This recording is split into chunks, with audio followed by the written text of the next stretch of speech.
നമസ്കാരം. ദേവസൈന്യയിലേക്കും ശ്രീകൃഷ്ണ കഥാമൃതം ഭാഗം 36 ഏവർക്കും സ്വാഗതം. കാളിന്തിയിൽ ഏറ്റവും അഗാധമായ ഒരു കയത്തിൽ കാളിയൻ എന്ന സർപ്പം സകുടുംബം വസിച്ചിരുന്നു. അവന്റെ ഉഗ്രവിഷാഗ്നിയിൽ ജലം സദാ തിളച്ചുകൊണ്ടിരുന്നു. അതിന്മീതെ പറന്ന പക്ഷികളെല്ലാം വിഷാഗ്നിയിൽ ദഹിച്ചു വീണു. തീരത്തു നിന്ന വൃക്ഷങ്ങളെല്ലാം ഉണങ്ങിപ്പോയി. അതിലെ സഞ്ചരിച്ച പ്രാണികളും വിഷവാതമേറ്റ് ജീവൻ വെടിഞ്ഞു. പണ്ട് അമൃതസ്പർശം ലഭിച്ച ഒരു കടമ്പ് വൃക്ഷം മാത്രം തീരത്ത് നശിക്കാതെ തഴച്ചു നിന്നു. ദുഷ്ടനാശത്തിനായി അവതരിച്ച ശ്രീകൃഷ്ണൻ ആ വിഷസർപ്പത്തെ അവിടെ നിന്നും ഒഴിക്കാൻ സങ്കല്പിച്ച് ആ കടമ്പ വൃക്ഷത്തിൽ കയറി അരയും തലയും മുറുക്കി നദിയിലേക്ക് കുതിച്ചു ചാടി. പുരുഷോത്തമന്റെ ഘനഗൗരവത്താൽ ജലം വല്ലാതെ ഇളകിമറിഞ്ഞു. കാളിയന്റെ സംഘത്തിൽപ്പെട്ട സർപ്പങ്ങൾ പരിഭ്രാന്തരായി വിഷം വമിച്ച് ആ പ്രദേശത്തെല്ലാം വിഷകഷായ ദൂഷിതമാക്കി തീർത്തു. തിരമാലകളുടെ ആധിക്യത്താൽ ജലവിതാനമുയർന്ന് 100 വിൽപ്പാട് ദൂരം കരയിലേക്ക് വ്യാപിച്ചു. സർവേശ്വരൻ വെള്ളത്തിൽ ബലമായടിച്ചുകൊണ്ട് മദയാനയെപ്പോലെ ക്രീഡിച്ചു. കാളിയൻ അത് കേട്ടു. തന്റെ വാസസ്ഥലത്ത് വന്ന് ഒരു കുട്ടി കാട്ടുന്ന കോലാഹലം സഹിക്കാൻ കഴിയാതെ അഹങ്കാരിയായ സർപ്പം പാഞ്ഞു വന്നു. പ്രേക്ഷണീയനും സുകുമാര കളേബരനും കാർമുകിൽ വർണ്ണനും പീതാംബരധാരിയും സ്മിത സുന്ദരവദനനുമായ ഉണ്ണികൃഷ്ണന്റെ തിരുമേനിയിൽ മുറിവേൽപ്പിക്കാൻ ആർക്കെങ്കിലും തോന്നുമോ? എന്നാൽ കോപാന്ധനായ കാളിയൻ ഭഗവാന്റെ ശ്രീപാദപത്മം മുതൽ മുഖസരോജം വരെ എല്ലാ മർമ്മങ്ങളിലും നിർദ്ദയം കടിച്ച് മുറിവേൽപ്പിച്ചു. പോരാഞ്ഞിട്ട് ആ മൃദു ശരീരത്തിൽ വരിഞ്ഞു ചുറ്റുകയും ചെയ്തു. ശ്രീകൃഷ്ണൻ അനങ്ങാതെ കിടന്നു. കാളിന്തിയിലേക്ക് ചാടിയ ശ്രീകൃഷ്ണന്റെ ചേഷ്ടകളെ പ്രിയ സഖാക്കൾ കരയ്ക്ക് നിന്ന് നോക്കിക്കണ്ടിരുന്നു. അവർക്ക് കൃഷ്ണനല്ലാതെ വേറെ ഗതിയില്ല. തങ്ങളുടെ ദേഹം, ബന്ധുക്കൾ, ഇഹപര സുഖാശകൾ എന്നിവയെല്ലാം ശ്രീകൃഷ്ണനിൽ സമർപ്പിച്ച് സേവിക്കുന്നവരാണ് അവർ.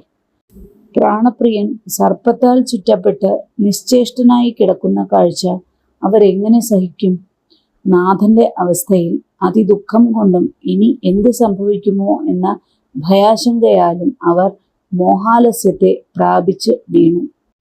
അതേസമയം ഗോകുലത്തിൽ അതിഭയങ്കരമായ ഭൂകമ്പാദികളും ഉൽക്കാനിപാതങ്ങളും ഉണ്ടായി. ഗോകുല നിവാസികൾക്ക് അവരവരുടെ ശരീരങ്ങളിൽ ദുർനിമിത്ത സൂചകങ്ങളായ ചലനങ്ങൾ അനുഭവപ്പെട്ടു. വ്രജലോകത്തിന്റെ പ്രാണനായ ശ്രീകൃഷ്ണനിൽ ചിത്തസമർപ്പണം ചെയ്തിരിക്കുന്ന അവർ ആ ഉൽപാദങ്ങളെ കണ്ടിട്ട് രാമനെ കൂടാതെ വനത്തിൽ പോയ കൃഷ്ണന് എന്തെങ്കിലും ആപത്ത് സംഭവിച്ചിരിക്കുമോ എന്ന് ചിന്തിച്ച് ഉത്കണ്ഠാകുലരായി. കൃഷ്ണന്റെ അതിമാനുഷ പ്രഭാവത്തെ പല പ്രാവശ്യം കണ്ടവരാണ് ഗോകുലവാസികൾ. എങ്കിലും കൃഷ്ണനോടുള്ള അതിസ്നേഹത്താൽ അനിഷ്ടശങ്കയ്ക്ക് വശംവദരായിപ്പോയി. ഒട്ടും താമസമുണ്ടായില്ല. വ്രജവാസികൾ ആബാലവൃദ്ധം ശ്രീകൃഷ്ണനെ അന്വേഷിച്ച് പുറപ്പെട്ടു. കൃഷ്ണവൈഭവത്തെ നന്നായി അറിയുന്ന ബലരാമൻ മാത്രം ഒട്ടും പരിഭ്രമിച്ചില്ല.